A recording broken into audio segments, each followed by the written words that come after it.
అందరికీ praise the lord. ఈరోజు మనము ద్వితీయోపదేశ కాండము 6వ అధ్యాయాన్ని ధ్యానం చేసుకుందామండి.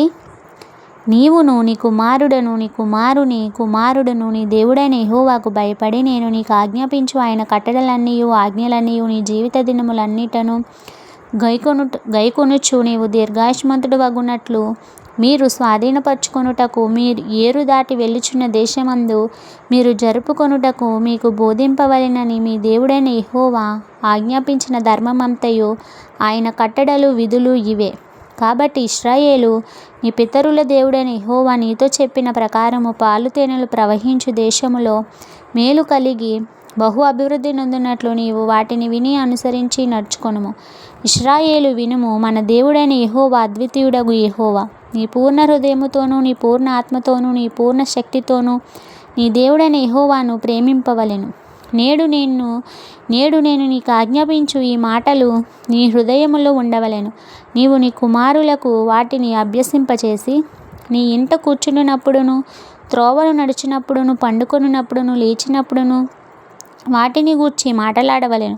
సూచనగా వాటిని నీ చేతికి కట్టుకొనవలెను. అవి నీ కన్నుల నడుమ బాసికల వలె ఉండవలెను. నీ ఇంటి ద్వార బంధకముల మీదను నీ గౌనుల మీదను వాటిని వ్రాయవలెను.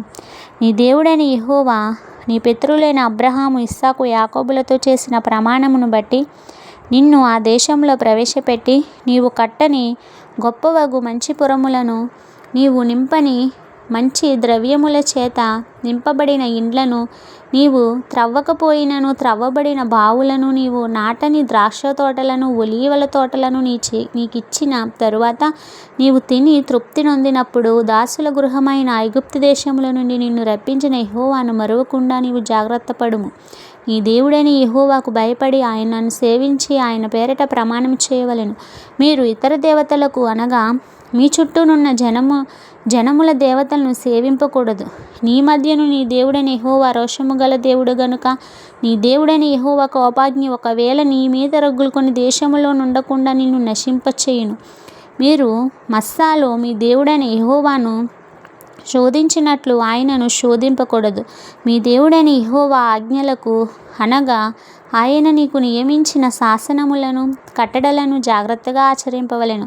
నీకు మేలు కలుగునట్లు నీ ఎదుట నుండి నీ సమస్త శత్రువులను వెళ్ళగొట్టెదనని యెహోవా చెప్పిన ప్రకారము నీ పితరులలో ప్రమాణము చేసిన ఆ మంచి దేశములో నీవు ప్రవేశించి దాన్ని స్వాధీనపరచుకొనున్నట్లును నీవు యెహోవా దృష్టికి యథార్థమైనదియు ఉత్తమమైనదియు చేయవలెను. ఇక మీదట నీ కుమారుడు మన దేవుడైన యెహోవా మీకు ఆజ్ఞాపించిన శాసనములను కట్టడలను విధులను ఏవనగా నిన్ను అడుగునప్పుడు నీవు నీ కుమారునితో ఇట్లనుము, మనము ఐగుప్తులో ఫరోకు దాసులమై ఉండగా యెహోవా బాహుబలము చేత ఐగుప్తుల నుండి మనలను రప్పించెను. మరియు యెహోవా ఐగుప్తు మీదను ఫరో మీదను అతని ఇంటి వారందరి మీదను బాధాకరములైన గొప్ప సూచక క్రియలను అద్భుతములను మన కన్నుల ఎదుట కనుపరిచి తాను మన పితరులతో ప్రమాణం చేసిన దేశమును మనకిచ్చి మనలను దానిలో ప్రవేశపెట్టుటకు అక్కడ నుండి మనలను రప్పించెను.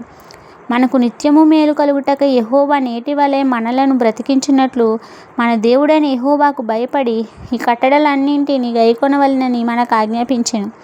మన దేవుడైన యెహోవా మనకు ఆజ్ఞాపించినట్లు ఆయన సన్నిధిని ఈ సమస్తమైన ఆజ్ఞలను అనుసరించి మనం నడుచుకున్నప్పుడు మనకు నీతి కలుగును.